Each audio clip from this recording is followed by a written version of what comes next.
학생 여러분 안녕하세요. 실전 논술의 달인 김정환 강사입니다. 이 영상을 찍고 있는 오늘 날짜가 12월 2일이에요. 내일이 수능일이죠. 아마 이 영상을 지금 보고 계신 여러분들은 수능이라는 큰 산을 무사히 넘기고 이제 성균관대 논술 마지막 점검을 하고 있겠죠. 고생 많았습니다. 그리고 끝까지 여러분들의 최선을 다해서 좋은 성과를 거두기를 응원하겠습니다. 오늘 저랑 같이 보실 영상은 2020학년도 성균관대 인문 1 기출 해설이에요. 이 영상을 보기 전에 홈페이지에 제가 먼저 올려둔 당장 써먹을 수 있는 합격 답안 작성 포인트 성균관대 편을 미리 좀 보시면 좋습니다. 그 영상에서 제가 성대 논술과 관련해서 3가지 중요한 사항을 올려놨는데 그걸 먼저 보시고 이 영상을 보면 훨씬 이해하기가 좋을 거예요. 당부드리겠습니다. 우선 그 영상을 보셨다는 전제하에 같이 문제를 살펴보도록 하죠. 성균관대 논술과 관련된 일반적인 사항 그 영상이 있습니다. 바로 문제로 들어갈게요. 문제 1번 같이 보시면 제시문 1에서 7까지는 다양한 사회계층을 공간적으로 혼합시켜 배치하는 주거 혼합 정책에 대한 견해를 담고 있다. 제시문들을 상반된 두 입장으로 분류하고 각 입장을 요약하라 라고 했어요. 여기서 말하고 있는 주거 혼합 정책, 이거 요즘에 굉장히 중요한 시사적인 이슈인데요. 소셜 믹스라고 해요.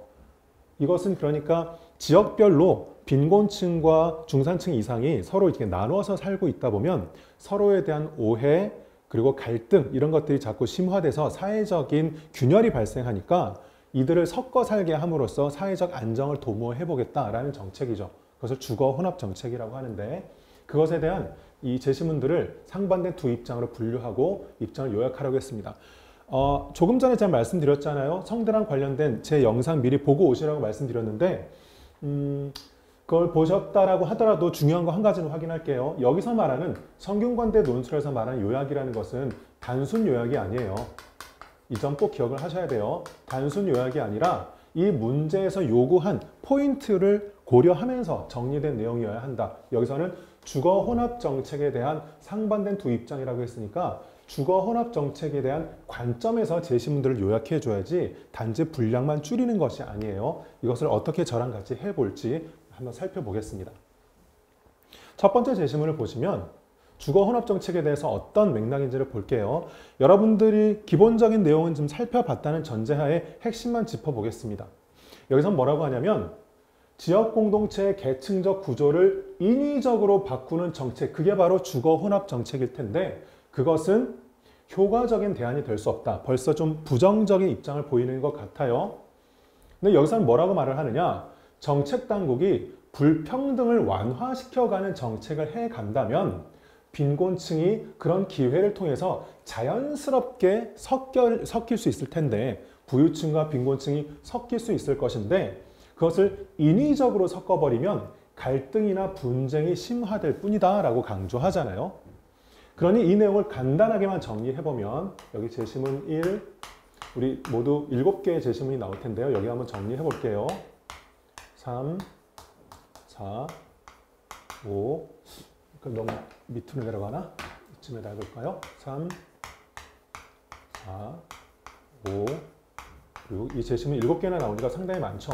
간단하게만 좀 정리를 해볼 건데요. 제시문 1에서는 그러니까 인위적인 이질성을 높이는 것은 효과적인 대안이 아니다. 자연스럽게 섞이도록 만들어야 되지 그렇지 않으면 갈등이나 분쟁이 발생한다 그랬으니까 간단한 핵심 어루만 정리해보면 인위적인 혼합은 안 된다. 인위적인 혼합을 하지 말고요. 인위적인 혼합을 하지 말고 자연스럽게 이동할 수 있게끔 어떤 불평등을 완화하는 것이 중요하다. 불평등을 완화하는 것이 중요하다. 이것이 더욱 중요하다는 거죠. 그렇지 않으면 갈등이 발생할 수 있어서 오히려 사회적으로는 바람직하지 않은 결과가 나타난다는 얘기를 하고 있어요. 자, 그럼 여러분 이렇게 생각해봐요. 지금 이 제시문 1은 이 내용을, 지금 이 부분은 이 내용을 정리해 놓은 것이지만 주거 혼합 정책에 대한 견해로서 정리를 해보려면 여기서 이거 말한 인위적 혼합이라는 것, 이게 바로 주거 혼합 정책이죠. 주거 혼합 정책. 그럼 결론적으로 제시문 1은 어떻게 정리되는 거냐면 주거 혼합 정책은 그것이 바로 인위적인 혼합인데 사회적인 불평등을 주거 혼합 정책으로서는 갈등을 오히려 발생하거나 조장할 수 있으니 불평등을 완화해서 자연스럽게 구성원들을 섞게끔 만드는 정책이 더욱 중요하다. 이렇게 정리를 해볼 수 있겠습니다. 공간이 조금 좁은데요. 이렇게 좀 간단하게만 적어도 여러분들이 좀 이해를 해주셨으면 좋겠습니다. 두 번째 제시문 볼까요? 여기 보시면 이렇게 되어 있네요. 사람들이 열악한 환경에서 빈곤하게 사는 데는 그만한 이유가 있는데, 그래서 정책 당국은 어떻게 해야 되냐면, 첫 번째, 빈곤 가정에 태어난 아이들이 건전한 사고방식과 행동 양식을 지닌 시민으로 성장할 수 있게끔 역할 모델이 돼줄 수 있는 사람들과 접촉할 수 있는 기회를 줘야 된다. 그렇잖아요? 빈곤한 가정에서 태어나면 보고 자라는 게 다 그런 것이기 때문에 다시 그러한 삶으로, 그런 어른으로 성장하기 수밖에 없죠. 그렇기 때문에 그래서 말하는 것은 조금 성공한 다른 사람들을 접촉할 수 있는 기회를 주어야 된다는 얘기를 하는 것 같고요. 뒤로 넘어가면 또 하나 어떤 문제가 있느냐. 가난한 사람들이 모여 살잖아요. 어떤 빈민촌 이렇게 모여 산다고 합시다.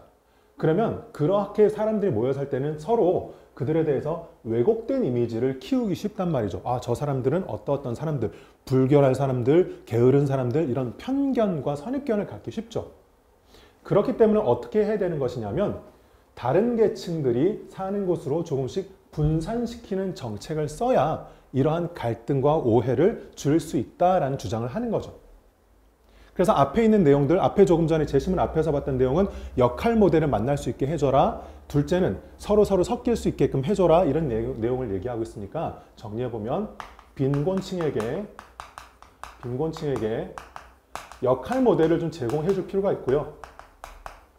이들을 분산시켜서 거주함으로써 왜곡된 인식을 줄일 수 있다.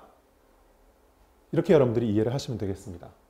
그러면 이 제시문의 내용도 아까 주거 혼합 정책과 관련해서 얘기한다면 빈곤층에 대한 역할 모델을 제시하고 분산시켜서 왜곡된 인식을 줄일 수 있는 것 자체가 바로 이것이 무엇을 통한 것이냐? 주거라고만 쓸게요. 이렇게 주거 혼합 정책에 의해서 이런 것들의 역할 모델을 제공해주고 분산시켜서 왜곡된 인식을 줄여줄 필요가 있다라는 내용으로 제시문 2를 정리해보죠. 따라오고 계신가요? 다음 제시문 3번입니다.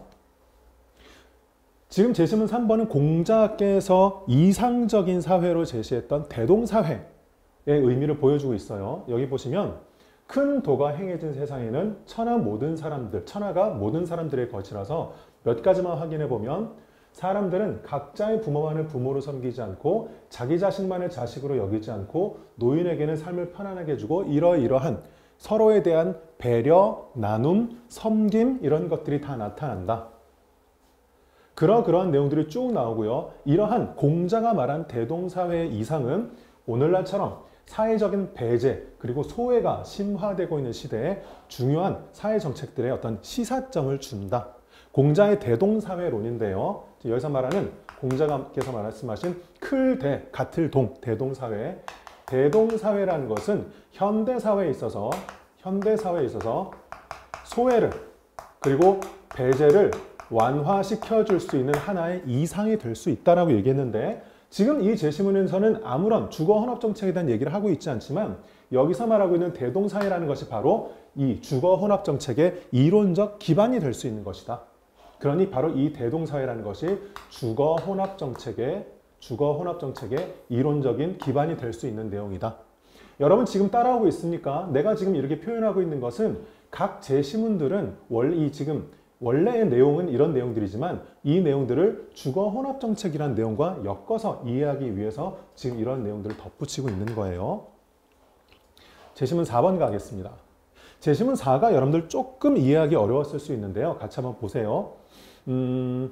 여기서는 이런 얘기를 하고 있어요. 이 그림을 통해서 한번 이해를 볼까요? 간단하게만 보시면 여기서 이 제시문 내용만 확인해 볼게요. 다극적 질서를 제안했다는 거예요. 다극적 질서. 그래서 여기에 티브라는 사람이 뭐라고 주장했느냐? 여러 자치구역은 주민에게 지역 특성에 맞는 지방세를 부여하고 공공서비스를 제공한다. 공공서비스를 제공하려면 돈이 필요하니까 지방세를 부과해서 그것을 징수한 다음에 공공서비스를 제공하는데 그러면 주민은 이사를 가는 방법으로 반대 의사를 표명해서 각자가 선호하는 서비스를 선택할 것이다. 무슨 얘기냐? 앞에 잠깐만 설명드릴게요. 여러분들이 조금 이해하기 어려울 것 같아서 설명을 좀 드릴게요. 여기다가 그리고 여기다가 그릴까요? 여기다 한번 그려볼게요. 그리고 다시 지울게요.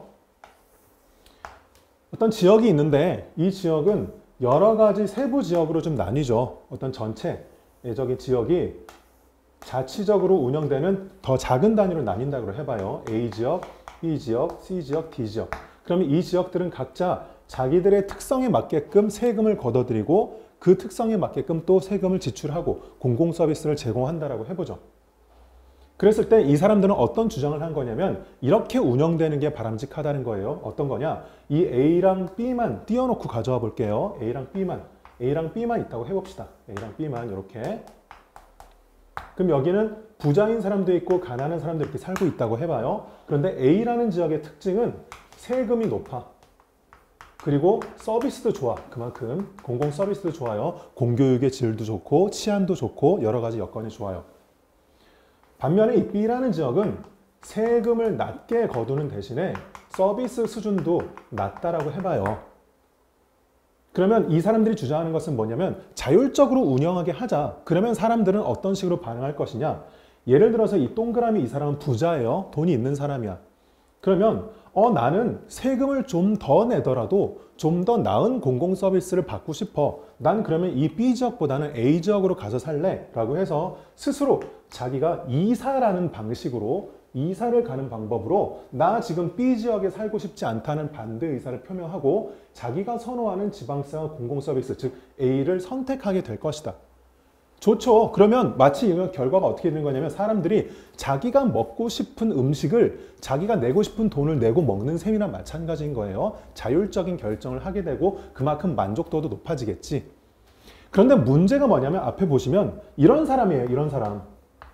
이 사람은 가난한 사람이라고 했을 때 이 사람은 어떻게 할 거냐는 거예요. 이 사람은 세금도 낮고 서비스도 낮은 이 수준에서 살고 있는데 저쪽으로 가서 살고 싶다 할지라도 그렇게 부담을 하기도 어렵고 이사를 갈 비용도 낼 수가 없어. 그렇게 엄두가 안 나면 이 사람은 그냥 이 지역에 계속 머물고 살 수밖에 없죠. 그러면 결과적으로 어떻게 되냐면 B라는 지역은 세금도 낮은 대신에 서비스도 낮은 지역인데 이런 사람들은 여기서 벗어날 수가 없으니 여기서 태어나고 자란 아이들은 또 이런 빈곤한 문화 속에서 나고 자랄 거잖아요. 반면에 A 지역에서는 고소득자들이 또 그 자녀들이 또 높은 교육을 받고 또 고소득자가 되겠죠. 이처럼 계급이 그 고소득자 계급과 저소득자 계급이 계속 재생산되고 만다. 그 얘기가 바로 여기죠. 이렇게 다극적 자치체제를 통한 계급적 특권과 계급 권력이 재생산되게 마련이다. 정리해볼까요? 지금 그러니까 이 글은 뭘 말하고 있었냐면 이런 식의 그 자치단체들이 자율적으로 운영하는 방식은 그럴듯하지만 이러한 계급 질서를 재생산한다는 것이니까 즉 이러한 방식을 부정적으로 보는 것이고 정리해 본다면 이렇게 정리할 수 있죠. 자율적인 자치활동, 징수하고 공공서비스를 제공하고 이것은 결과적으로 그럴듯하긴 하지만 결과적으로 계급을 재생산하고 말 뿐이다. 그리고 이것을 부정적으로 보고 있는 것이니까 이것을 우리가 주거 혼합 정책과 연결지어서 생각해 본다면 이것은 이런 식으로 그냥 자율적으로 하게 둘 것이 아니라 좀 인위적으로 섞을 필요가 있다. 그냥 당신들이 원하는 대로 하세요가 아니라 이거 좀 섞어줌으로써 이 계급들을 서로 함께 살게끔 만들 필요가 있다라는 주거 혼합 정책에 대한 간접적 지지의 의미로 우리는 해석을 할 수가 있겠다.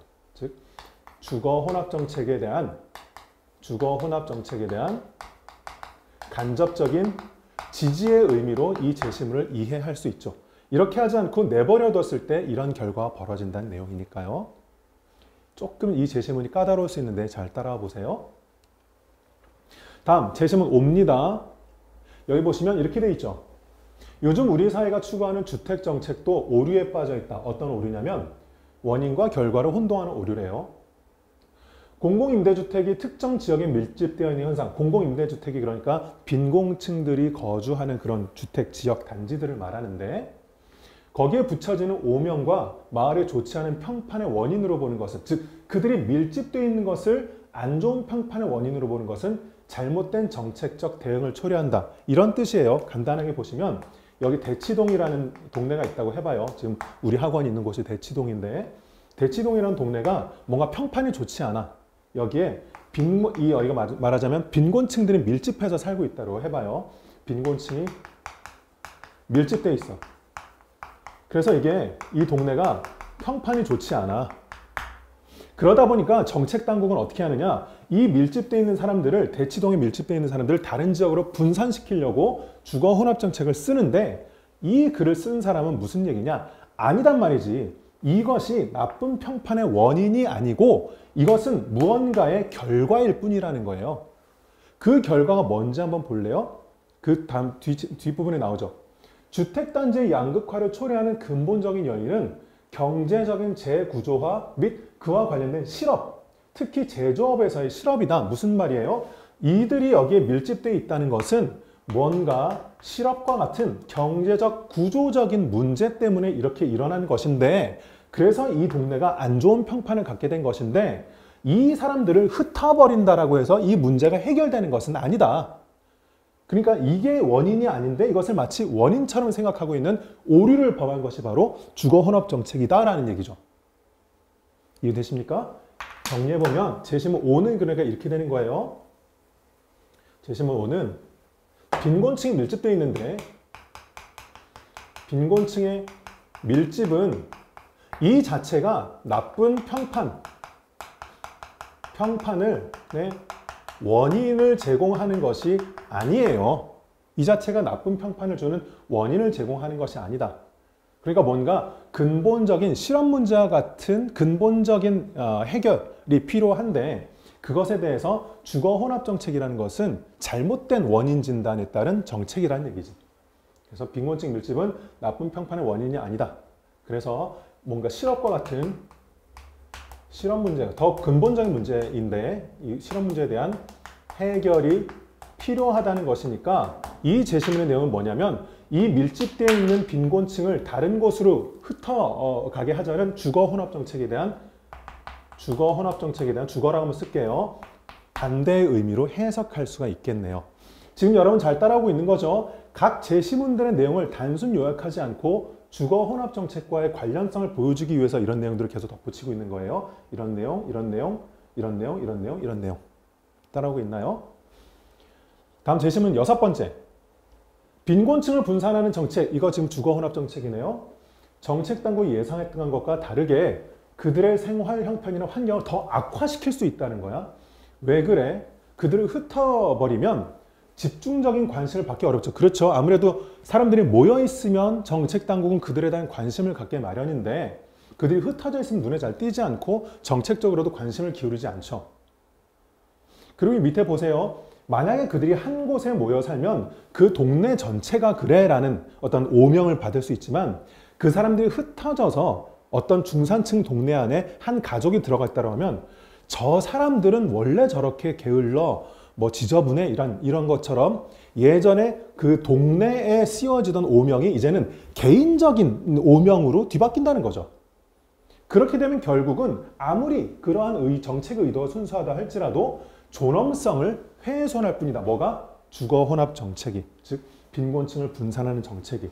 그래서 빈곤층을 분산하게 되면 이들에 대한 관심은 떨어지게 마련이고 이들의 존엄성도 저해된다. 이 빈곤층 분산이라는 것이 아까 말했던 이것이 바로 주거혼합 정책이니까 이 정책에 대해서 반대하는 입장임을 우리는 이해할 수 있겠다. 됐나요? 마지막 제시문이에요. 빈곤의 문화를 지닌 지역의 경제적인 특징은 이러한 생존을 위한 끊임없는 투쟁, 실업과 불안정 고용, 이러한 것들이 그 동네의 분위기다. 여러분 생각해 보세요. 어떤 빈민촌이 있다고 합시다. 그럼 그 빈민촌의 문화를 가만히 생각해 보세요. 그러면 실업자들이 계속 길거리에 오갈 거고요. 동네 치안도 안 좋을 거고요. 하루하루 살아가기 힘들죠. 그래서 여기 보면 이러한 여러 가지 문제들이 발생하고 장기적인 계획 같은 것들은 추구하기 어렵죠. 그렇기 때문에 어떻게 해야 되느냐? 이렇게 밀집 생활을 하면서 빈곤의 문화에 길들여지는 사람이 어릴 적부터 자꾸 보고 자라는 게 그것만 보다 보면 그러한 문화를 벗어날 수가 없겠죠. 즉 다른 문화에 접할 수 있는 기회를 갖지 못한다면 빈곤한 개인들이 가난과 소외를 극복할 수 있는 가능성도 없다. 뒤집어 말하면 뭐예요? 그러니 빈곤한 개인들이 빈곤을 벗어나기 위해서는 어릴 때부터 그들이 늘 익숙하던 그 빈곤 문화와 다른 문화를 접할 수 있는 기회를 주라는 뜻이잖아요. 정리해 볼까요? 즉 제시문 7은 무슨 얘기를 하고 있냐면 빈곤층에게 빈곤 문화와 다른 문화, 그들이 익숙해져 있던 빈곤 문화와 다른 문화의 접촉의 기회를 줌으로써 이들이 빈곤을 벗어날 수 있는, 탈피할 수 있는 기회를 얻게 된다라는 의미로 해석할 수 있으니까 이 제시문, 즉 다른 문화를 접촉하게 해주는 것이 바로 저기 위에 말한 주거 혼합 정책에 해당되는 것이죠. 우리는 이렇게 이해할 수 있겠다. 됐나요? 자, 그러면 이제 분류를 좀 해보겠습니다. 분류 자체는 어렵지 않죠. 분류를 보시면 인위적인 혼합은 하지 마라. 그것은 오히려 갈등을 발생시키니까 불평등을 완화하는 쪽으로 가는 것이 좋다는 내용은 이 주거혼합 정책에 대해서 부정적인 입장을 띠는 것으로 볼 수 있을 테고, 빈곤층에게 역할 모델을 제공하고 주거혼합 정책을 통해서 이들을 분산시킴으로써 집단적 왜곡을 좀 낮추자라는 것은 긍정적인 의미로 볼 수 있을 것이다. 찬성하는 의미죠. 대동사회를 주거 혼합 정책의 어떤 철학적인 모토로 삼은 제시문 3은 당연히 여기 찬성하는 입장일 거고요. 자율적인 자치로서는 계급이 재생산될 뿐이니 주거 혼합 정책을 통해서 좀 이렇게 계층들을 섞자라고 주장하는 것 역시 주거 혼합 정책의 긍정적인 입장으로 볼 수 있겠다. 반면에 빈곤층이 밀집되어 있는 것이 나쁜 평판의 원인은 아니다. 그래서 근본적인 문제를 해결해야지 이렇게 흩어버리는 것이 능사는 아니다라고 보는 것은 이 정책에 반대하는 입장이고요. 분산되면 관심과 존엄성이 더 낮아진다는 것도 반대하는 입장이고, 빈곤층에게 다른 문화에 접촉할 수 있는 기회를 주자라는 것은 긍정적인 입장으로 볼 수 있겠네요. 그럼 결국은 1번, 5번, 6번은 부정하는 입장, 반대하는 입장, 나머지는 찬성하는 입장, 이렇게 보시면 되겠습니다. 이 내용을 예시 답안을 통해서 한번 정리해보면 대략 이런 식으로 정리가 될 거예요. 같이 보세요. 주거 혼합 정책에 대해서 제시문 1, 5, 6은 찬성, 2, 3, 4, 7은 반대하는 입장으로 분류된다. 자, 1, 5, 6을 간단하게 요약하는 방식을 보여드렸는데 여러분들이 유의할 것은 뭐냐면 각 제시문을 단순 요약하지 않고 주거 혼합 정책에 대한 의미가 잘 드러나게끔 요약했다는 점을 유의해 주세요. 여기 보세요. 제시문 1은 주거 혼합 정책으로 구성원 간 이질성을 인위적으로 조장하면 갈등과 분쟁만 심해질 뿐이므로 불평등을 완화해서 자연스러운 계층 이동을 강조했다. 제시문 5는 빈곤층이 밀집해서 거주하게 되는 것은 그 자체가 이들에 대한 나쁜 평판의 원인이 아니라 결과이고, 그래서 주거 혼합 정책은 원인과 결과를 혼동한 것일 뿐이다. 더 중요한 것은 실험 문제의 해결이다. 6. 빈곤층을 분산시키는 주거 혼합 정책은 이들에 대한 관심을 떨어뜨리고 오명을 개인화함으로써 존엄성을 훼손하는 일이니까 부정적으로 보는 건 맞지. 셋 다 주거 혼합 정책, 그리고 주거 혼합 정책, 그리고 주거 혼합 정책이라는 것에 대한 의미를 잘 드러낼 수 있게끔 요약했다는 점을 여러분들이 유의를 해주시면 되겠습니다. 반면에 찬성하는 쪽 간단히 살펴볼게요. 제시문 2는 빈곤층의 주민들에게 성공한 사람들과 접촉할 기회를 주고 거주지 분리에 따른 계층 간 오해와 갈등을 줄이기 위해서 주거 혼합 정책으로 분산 거주를 유도해야 한다고 주장하고요. 제시문 3도 구성원들이 서로를 위해 나누고 섬기는 대동사회를 지향하는데 이 대동사회라는 것이 곧 주거 혼합 정책에 대한 철학적 기반이 된다. 제시문 4. 주민의 자유로운 이산을 전제로 지방정부가 차별화된 서비스를 제공해야 된다는 파편화된 대도시 모델은 결국 이런 비용을 감내할 수 있는지에 따라 계급 질서를 고착화, 계급 질서를 재생산화 할 뿐이니까 주거혼합 정책을 해야 된다. 섞여 살 수 있게끔 정책적으로 유도해야 된다라는 내용이었고요. 제시문 7은 빈곤층이 다른 문화에 접할 기회를 제공해야 이들이 소외와 빈곤에서 벗어날 수 있다는 점에서 주거혼합 정책에 찬성하고 있다. 이렇게 이 제시문 내용을 정리할 수 있겠습니다. 한 가지만 덧붙여 말씀드리면 여러분들 각자가 성균관대 논술에 대해서 아마 들은 내용들이 있을 거예요. 1번 같은 경우에 이 제시문 요약을 할 때 단지 병렬적으로 하지 말고 연결을 해서 보여주면 좋다거나 차이점을 두각시켜서 정리해서 덧붙여서 보여주면 좋다거나 이런 몇 가지 이 선생님들에 따라서 강조하시는 점들이 있는데요. 여러분들이 배운 대로 가면 됩니다. 여러분들이 배운 대로 가되 어느 쪽으로 가더라도 다시 말해서 제시문들을 연결해서 정리하든 아니면 각자의 특징을 한 번 더 정리해서 보여주든 어느 쪽으로 가든 중요한 것은 주거혼합정책이라는 이 분류의 개념을 유의하면서 요약해야 된다는 것, 단순 요약이 아니라는 것, 이 점은 꼭 기억을 해 두셔야겠습니다. 여기까지 이해됐나요? 자, 그럼 2번으로 넘어가 보겠습니다. 제가 강조드릴 것은 뭐냐면요. 성균관대 논술 문제는 이 제시문들이 쭉 나오는데 1번 문제에서 요약을 하죠. 분류 요약을 하죠. 그런데 거기서 끝나는 게 아니에요. 그러니까 이 제시문들은 1번 문제에만 쓰이는 것이 아니라 2번, 3번에도 계속 쓰인다. 그러니까 그 점 여러분들이 유의하시고요. 2번, 3번에서도 이 제시문들을 어떻게 활용할 수 있는지를 항상 염두에 두는 것이 좋다. 제가 2번, 3번 넘어가기 전에 미리 강조해서 말씀드리는 거예요. 같이 보겠습니다. 2번 문제 보세요. 자료 1과 자료 2를 각각 해석하고요. 각 자료가 문제 1의 두 입장 중 어느 한쪽을 지지하는지 밝히고 그 이유를 설명해라.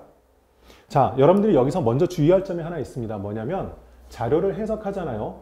이 자료를 해석한다는 것은 그게 무슨 의미인지를 말해달라는 것이거든요. 그 자료는 무엇을 의미하느냐. 자료 자체는 무슨 말을 하지 않아요. 자료는 어떠한 현실을 보여주는 것이기 때문에 이 현실이 무슨 의미를 띠고 있는 것이냐는 보는 관점에 따라 다르죠. 이렇게 보면 이런 의미를 해석할 수 있고 저렇게 보면 저런 의미를 해석할 수 있단 말이죠. 그러니까 여러분들은 자료에 나타나는 특징이 있을 텐데요. 이거 여기다 쓰고 지울 건데 중요한 거니까 꼭 기억을 해두세요. 자료의 특징들이 있을 텐데요.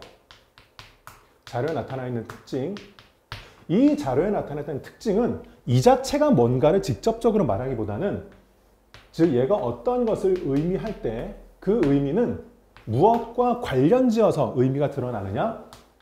제시문 또는 문제의 조건과 관련지어서 이 의미가 드러난다. 그러니까 여러분들은 어떻게 생각하시면 좋으냐면 자료에 나타난 특징을 먼저 확인해 주시고요. 그 특징들이 무엇을 의미하는지를 제시문 또는 이 문제 전반의 조건과 연관지어서 의미를 도출해내는 것이 중요하다. 지금 굉장히 중요한 말씀을 해드렸어요. 이것이 어떻게 구현되는지 같이 보겠습니다. 자료 1과 자료 2 두 가지가 있는데요. 자료 1부터 먼저 볼게요. 두 가지로 되어 있죠. 자료 1도 1-1과 1-2가 있는데 도시별 중산층 주택당진의 공공임대주택 비율이라고 되어 있어요. 이 공공임대주택 비율에서 두 도시 A와 B를 비교해보면 2000년, 2010년, 2019년 둘 다 A가 B보다 더 크죠. 그렇죠? 근데 여러분 여기 간단하게 처리할게요. 도시별 중산층 주택단지 내 공공임대주택 이게 뭘까요? 그렇지. 이게 아까 말했던 주거 혼합 정책의 산물이잖아요. 그러니 주거 혼합 정책에 있어서 A 도시가 B 도시보다 더 활성화되어 있다라는 것을 보여주는 것이 자료 1-1이죠. 어렵지 않겠죠? 일단 이 자료 1-1은 그렇게 정리할게요. 자료 1-1에 의하면 A 도시가 B 도시에 비해서 주거 혼합 정책을 더 활용하고 있는 것이다. 이렇게 일단 정리를 하겠습니다. 그 다음에 자료 1-2를 보시면 자 보세요. 1-2를 보시면 5가지 항목이 나오는데요. 도시별 거주 실태가 어떻게 나오는지 봅시다. 보시면 보건의료비 지출 증가율, 평균임금 증가율, 치안유지 비용 증가율, 실업수당 신청자, 주거 만족도 이렇게 나오잖아요. 그것에 대해서 A와 B가 조금씩 달라요. 이 특징을 먼저 한번 보겠습니다. 우리 조금 전에 이 그림 나타나기 전에 여기 노란색으로 잠깐 썼던 거 기억나요? 자료의 특징을 먼저 확인하고 그것이 무슨 의미인지를 보기 위해서 제시문과 관련 지어보자. 그거 기억나요? 지금 보세요. 특징을 먼저 확인해 볼게요. 보건의료비 지출 보겠습니다. 보건의료라고만 쓸게요. 보건의료. 여기에서는 이 증가율에서 A가 B보다 더 크죠? 확인됐나요? 이 특징들을 먼저 잡아보는 거예요. 평균임금 증가율, 평균임금이라고만 쓰겠습니다. 평균임금 증가율에서는 B가 A보다 크네요. 그렇죠? A보다 B가 크다. 치안 유지 비용 증가율, 치안 유지라고만 쓸게요. 치안 유지 비용 증가율에서는 A가 더 크네요. 그렇죠? A가 진한 거니까 A가 B보다 더 크게 나타난다. 치안 유지 비용인 거예요. 치안 유지에 들어가는 비용, 돈 얼마나 더 많이 들어가는지, 또 그 비용이 얼마나 더 증가했는지. 실업수당 신청자 증가율에서는 실업수당이라고는 할게요. 실업수당 신청자 증가율에서는 둘이 비슷하지만 B가 미소 하나가 조금 더 크네요. A보다 B가 미세하게 조금 더 크죠. 마지막 주거 만족도, 주거 만족이라고 써볼까요? 주거 만족도에 대해서는 둘을 비교해보면 B가 A보다 더 낫죠. A보다 B가 더 낫습니다. 자, 얘가 이제 뭘 의미하냐는 거지. 이 특징들은 그냥 이렇게 특징으로 드러나는 것이고 얘가 무엇을 의미하는지 한번 볼게요. 자, 보시면 이것이 무엇을 의미하는지에 대해서는 문제의 조건과 제시문과 관련 지으면 좋다라고 말씀드렸잖아요. 한번 보세요. 가만히 생각해 보면 이 중에서도 좋은 가치가 있고 별로 안 좋은 가치가 있어요. 이해되십니까? 예를 들어서 주거 만족도 같은 것은 굉장히 긍정적인 요소죠. 그렇죠? 그런데 실업수당 신청자가 많아졌다는 것은 실업자가 많아졌다는 얘기잖아요. 그러니까 이 지표는 높으면 높을수록 별로 바람직하지 않다는 것을 의미하겠네요. 이게 되나요? 치안 유지 비용이 증가했다는 것은 어때요? 그럼 치안이 좋다는 얘기예요? 안 좋다는 얘기예요? 안 좋아졌다는 뜻이지. 그러니까 치안 유지 비용이 증가했다는 것도 별로 바람직하지 않은 의미로 이해될 수 있고요. 평균 임금이 증가했다는 것은 좋은 의미죠. 이건 어때요? 보건 의료 비용이 증가했다? 그거는 사람들 몸을 낫게 하는데 뭔가 치료하는데 돈이 더 들어갔다는 것이니까 그것은 건강 수준이나 생활 수준이 전보다 별로 안 좋아졌다는 것을 의미하죠. 그러니까 보건과 치료를 하는데 돈이 더 많이 들어갔을 거 아니에요? 그러니 보건 의료 비용이라는 측면도 긍정적이지 않은 부정적인 항목에 해당되겠습니다. 자, 그런 면에서 보면 여기 보세요. 부정적인 측면에서 A가 더 부정적이죠. 긍정적인 면에선 B가 더 긍정적이네요. 부정적인 측면에서 A가 부정적이고 이 부정적인 측면에서 B가 부정적이지만 긍정적인 측면에서는 여기서 B가 더 긍정적이다. 정리해서 얘기하면 여기 보시면 네거티브한 면만 확인해 보겠습니다. 네거티브한 면을 봤을 때 A가 더 네거티브하죠. 그리고 여기도 B가 더 긍정적이니까 A가 더 네거티브하죠. 치안 유지에서 A가 더 네거티브하죠. 여기서는 B가 조금 더 네거티브하죠. 여기서는 A가 더 네거티브합니다. 빨간색으로 동그라미 친 것은 네거티브하다는 뜻인데 이 문제의 조건에서 뭐라 그랬어요? 이거 잘 안 보일 수 있는데요. 여러분이 문제에서 확인해 주세요. 각 항목별 사회적 가치는 동일하다고 가정한다. 즉 이러한 항목별 가치들은 다 동일해. 그러니까 얘가 얘보다 더 중요하거나 얘가 얘보다 더 중요한 게 그런 게 아니고 똑같은 중요성을 가져. 그러면 5개 항목이 있는데 그 중에 A는 안 좋은 쪽으로 이 4가지 항목에서 A가 안 좋았고 뒤집어 얘기하면 B가 4가지 항목에서 더 좋았던 거지. 한 가지 항목에서 A가 조금 나았지만 결국은 4대 1로 B가 더 나은 거잖아요. 뒤집어 말하면 A가 좀 안 좋은 거지. 거주 환경이. 이해되십니까? 그런데 그 차이가 어디서 왔느냐? A는 주거 혼합 정책을 더 쓰는 도시잖아요. 정리해서 얘기하면 그 표 1-1에 의해서 A는 주거 혼합 정책을 쓰는 도시인데 이 자료 1-2에 의해서 봤을 때 4가지 항목에서 이 주거 혼합 정책을 쓰는 A의 환경이 별로 안 좋은 것으로 판명이 났으니 결론적으로 이것은 무엇을 말하느냐? 이것은 주거 혼합 정책을 반대하는 근거로 쓰일 수 있는 자료들이죠. 여기까지 이해됐습니까? 그런데 여기서 내가 한 가지만 강조해 드릴게요. 아까 뭐라 그랬어요? 지금 이런 해석을 나타내는 데 과정에 있어서 문제의 조건들을 썼죠. 이러한 조건들, 그리고 이것이 주거 혼합 정책과 관련된 조건이라는 것. 제시문을 활용해 볼 수 있을까요? 제시문. 즉 이러한 내용들을 이어가는 데 있어서 제시문과 좀 연결지어 볼 수 있는 여지가 있을까요? 당연히 주거 혼합 정책에 반대한다고 했으니까 1번, 5번, 6번 같은 내용을 끌어다 연결지을 수 있을 것인데 저라면 예를 들면 이렇게 쓸 수 있을 것 같아요. 이건 예를 드는 거예요. 여기 이런 거 있잖아요. 보건의료비용 증가율이 A가 더 크다. 치안유지 비용 증가율이 A가 더 크다. 이것은 뭔가 이 공동체가 불안정하고 뭔가 갈등의 요소가 있다는 것을 의미하는 것일 텐데 그걸 보여줬던 제시문이 1, 2, 3, 4, 5, 6, 7 중에 뭐였게? 그렇지. 인위적인 혼합은 갈등을 발생시킬 수 있다고 했던 제시문 1에 비추어 봤을 때 지금 A지역이 이러한 문제가 발생하는 것이 바로 여기서 우려했던 문제가 발생하는 것으로 해석할 여지가 있다. 이런 내용을 덧붙여서 답안 작성에 보여줄 수도 있겠죠. 그러면 이 제시문을 활용해 가면서 답을 만드는 것이니까 훨씬 좋은 답이 된다. 아니면 이런 것도 가능할 거예요. 여기 보시면 주거 만족도가 A가 더 떨어지는 거잖아요.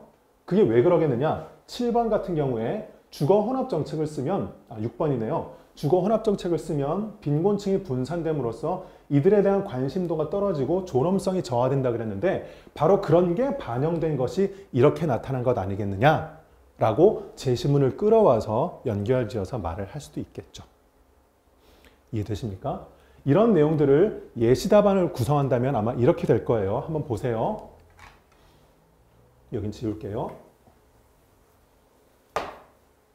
자료 1-1에 따르면 2000년 이후 도시 A는 B에 비해 중산층 주택단지 내 공공임대주택 비율이 더 높다. 그러니 도시 A가 주거 혼합 정책에 상대적으로 더 적극적인 도시고요. 자료 1-2에서 보면 A는 B에 비해서 보건의료 지출 증가율, 치안유지 비용 증가율이 도시 B는 A보다 평균 임금 증가율과 주거 만족도, 실업수당 신청자 증가율이 높게 나타난다. 라고 했을 때 아까 우리 긍정적 가치와 부정적 가치라는 것들로서 쭉 따져서 비교해보면 그 5가지 사회적 항목의 가치들은 다 같은데 4가지 항목에서 B가 더 유리한 결과가 있었다는 거 아까 여러분들 보셨죠? 그러니 이것만으로도 주거 혼합 정책에 반대하는 입장을 지지할 수 있는데 아까 말씀드린 것처럼 제시문을 끌고 와서 활용할 수 있으면 더욱 풍부한 답이 된다. 여기 보세요. 제시문 1에 의하면 주민의 이질성은 주민의 안전을 위협하고 분쟁을 심화시킬 우려가 있다고 그랬잖아요. 아까. 그러니 도시 A의 보건의료비 지출이나 치안유지비 증가율이 높게 나타나는 것은 A지역의 주거 환경이 열악해지고 있다는 것을 의미하니까 A지역이 아까 그 주거 혼합 정책을 쓰는 도시였잖아요. 따라서 자료 A는 1은 주거 혼합 정책에 반대하는 입장을 지지한다. 이러한 결론이 도출되죠. 여기까지 되겠어요? 자, 그러면 자료 2로 넘어가 볼게요. 자, 자료 2를 보면 주거 혼합, 비혼합에 따른 교육 및 소득 수준별 고용 유지 비율이라고 나와 있잖아요. 그렇죠? 그러니까 이 도표는 결국은 고용 유지 비율을 무엇이 좌우하냐면 주거 혼합, 비혼합, 그리고 교육 및 소득 수준이 작용을 한단 말이죠.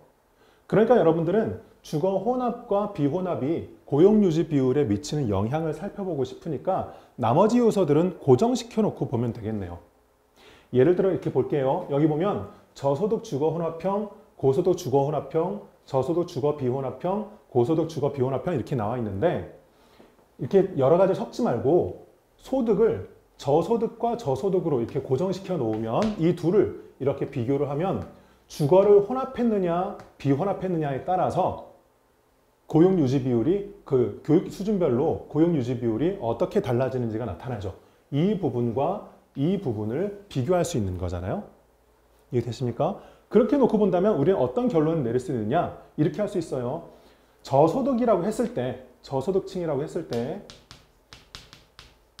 저소득층으로 고정시켜 놨을 때 지금 주거 혼합형에 비해서 주거 비혼합형이 고정 유지 비율이 주거 혼합형이 주거 비혼합형에 비해서 고용 유지 비율이 전반적으로 다 높잖아요. 모든 교육 수준에서 중학생 수준에서 얘가 중학교죠. 중학교 졸업 수준에서도 고등학교 졸업 수준에서도 대학교 졸업 수준에서도 다 높게 나타나잖아요. 그러니까 저소득으로 소득을 고정시켜 놨을 때에도 주거 혼합, 그냥 혼합이라면 쓸게요. 주거 혼합이 비혼합에 비해서 고용 유지 비율이 더 높게 나타나죠. 그렇죠? 이번에는 고소득으로 한번 볼까요? 고소득으로 보시면 여기 이 고소득과 이 고소득. 그래서 이 둘을 비교하면 되죠. 그러면 주거 혼합과 비혼합에 있어서 이 부분과 이 부분을 비교하면 되는데 중학교 졸업일 때도 그렇고 고등학교 졸업일 때도 그렇고 대학교 졸업일 때도 그렇고 다 혼합인 경우가 이쪽이 혼합인 경우잖아요. 혼합인 경우가 비혼합인 경우보다 고용유지 비율이 더 높게 나타나죠. 그렇죠? 그러면 우리는 결론적으로 고용유지라는 것은 좋은 결과인데 어느 소득계층에서나 혼합이 비혼합보다는 더 높은 고용유지 비율을 나타내니까 이것은 결과적으로 아까 말했던 주거 혼합 정책을 찬성하는 도표로 해석할 수 있겠다. 그리고 여기에 플러스 아까 말씀드린 거 뭘 연결지으면 좋다고? 그렇지. 제시문을 연결지을 수 있는 여지가 있겠느냐? 여기서 말하면 2, 3, 4, 7 중에 혹시나 이러한 결론이 나타나게끔 하는데 뒷받침이 될 수 있을 만한 제시문이 있겠느냐라고 생각을 해보면 이런 것들 가능하죠. 제시문 2 같은 경우에 빈곤층이 역할 모델을 만나서 뭔가 조금 더 고용이 유지된다는 것은 노동에 있어서 좋은 태도를 보여준다는 거잖아요.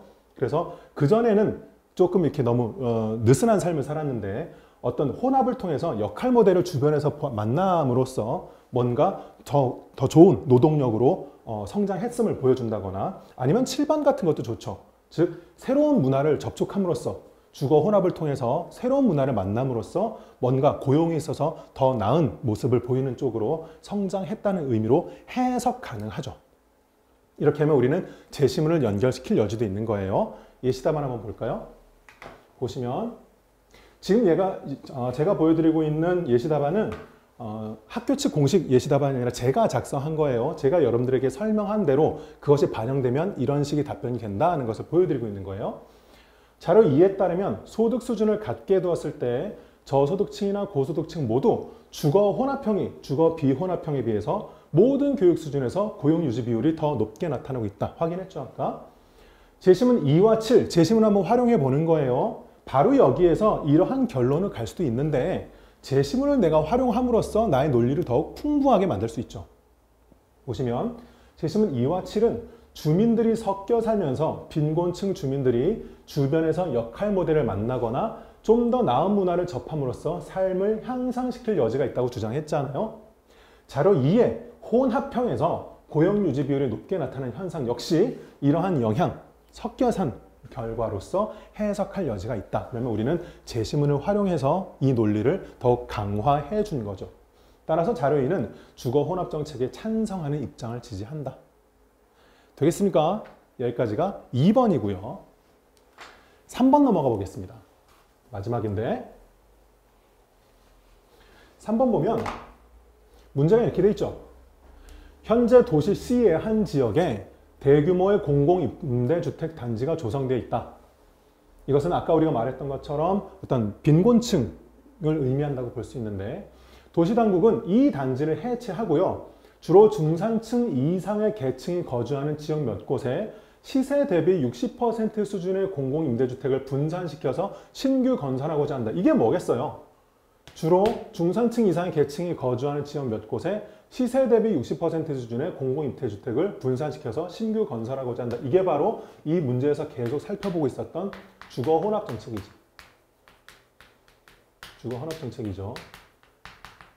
이에 대해서 문제 1의 두 입장, 이것에 대한 찬성 입장, 반대 입장이 있었는데요. 하나를 택해서 이 사업 시행에 대한 찬성 혹은 반대 견해 중 하나만 논술하라 그랬습니다. 오직 하나만 논술하라 그랬으니까 둘 다 쓰면 감점인 거예요. 논제가 시키지 않은 짓을 하면 안 돼요.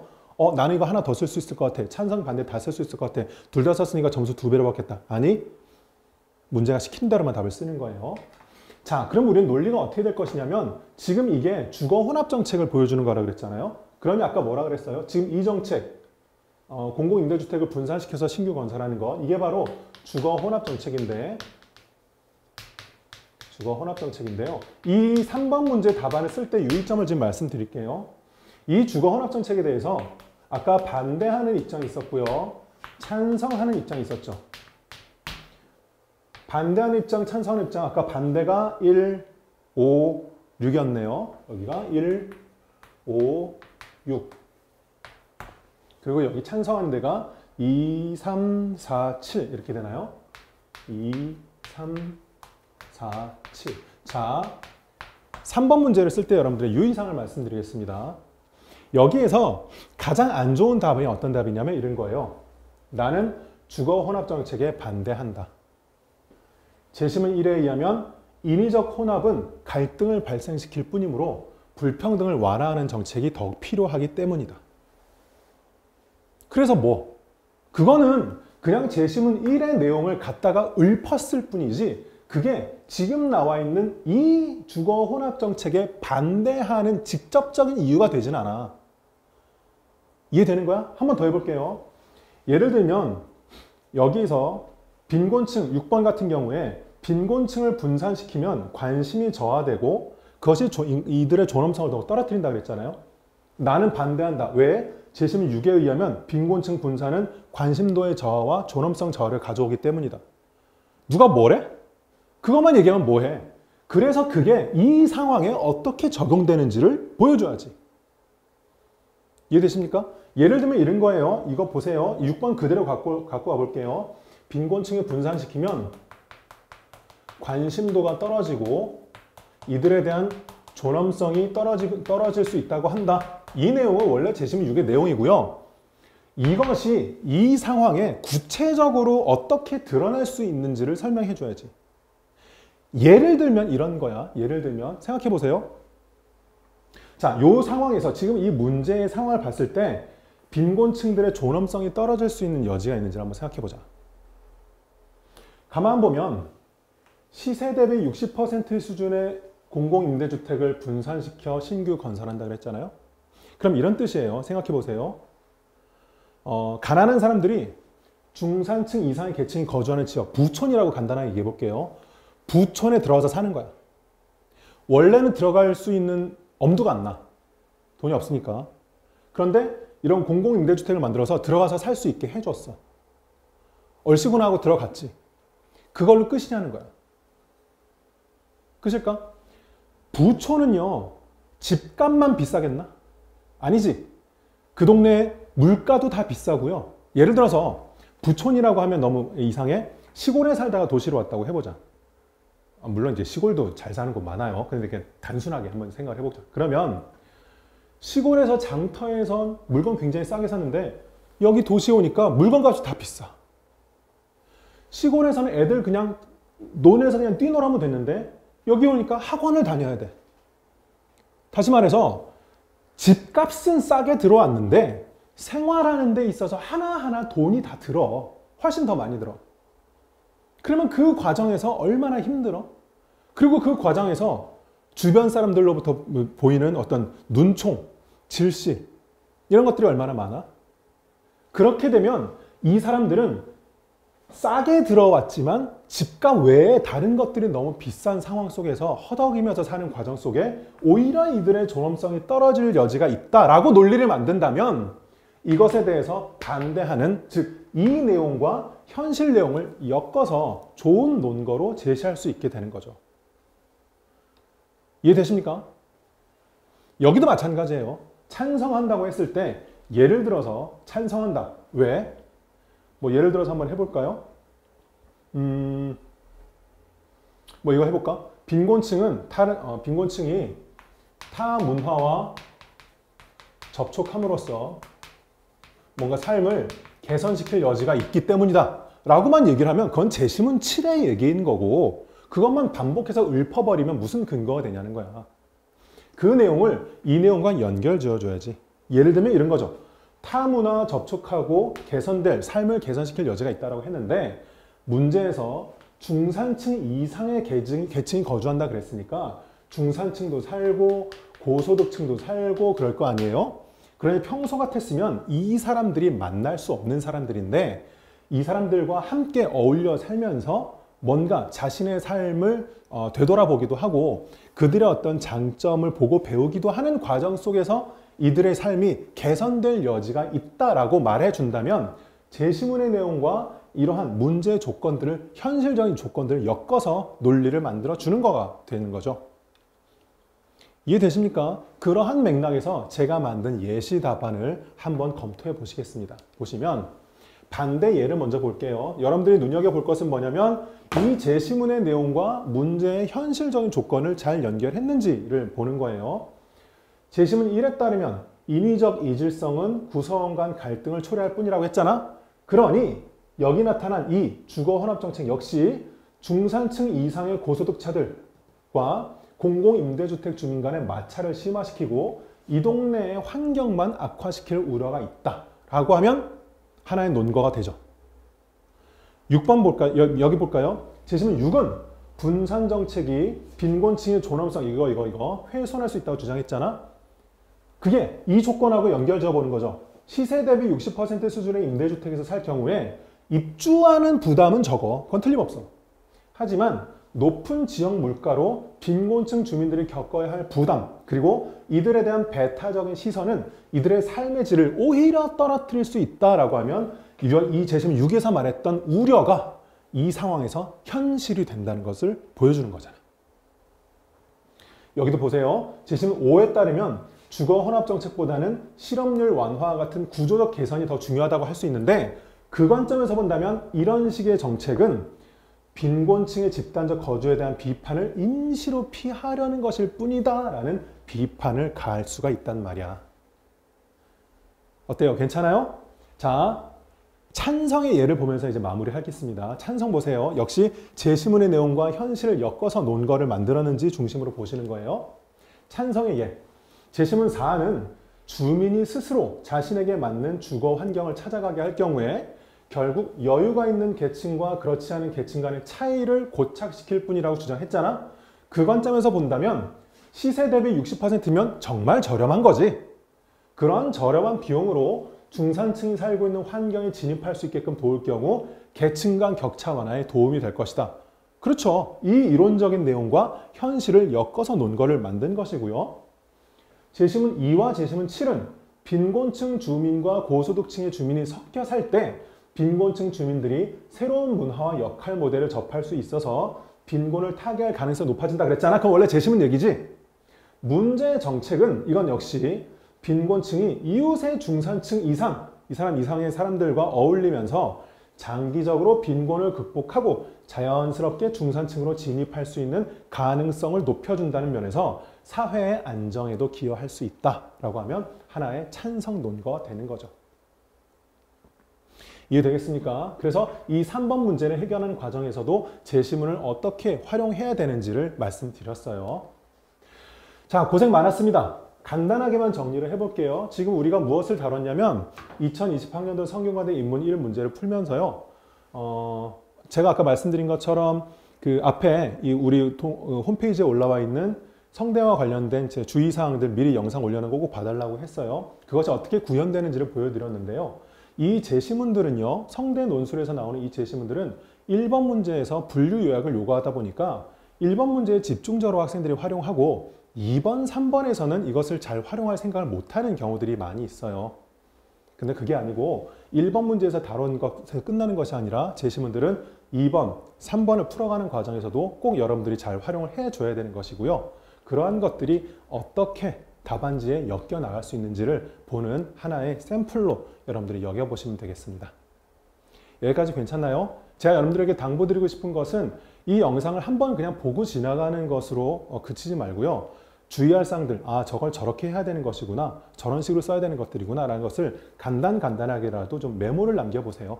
메모를 남겨서 그것을 반복 숙지해서 최소한 시험장에서 이것은 내가 꼭 해야겠다라고 자기가 숙지해서 들어간다면 좋은 결과가 있을 거라고 생각합니다.